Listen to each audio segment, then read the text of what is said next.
news and market sections are where you can view real-time market data and trending news from a variety of sources. In addition to finding news by category, you can also find the top mentioned companies of the week graded by their overall sentiment below.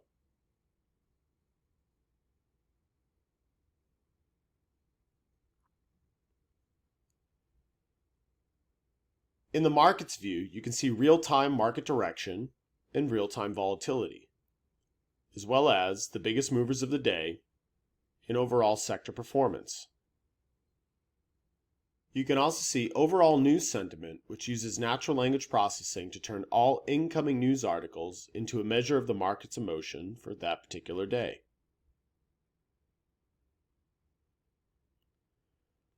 If you're a Synvestable Premium member, the market section is where you can also view up-to-date economic indicators such as consumer price index, bond markets, mortgage rates, federal fund rates, and many more overall health indicators.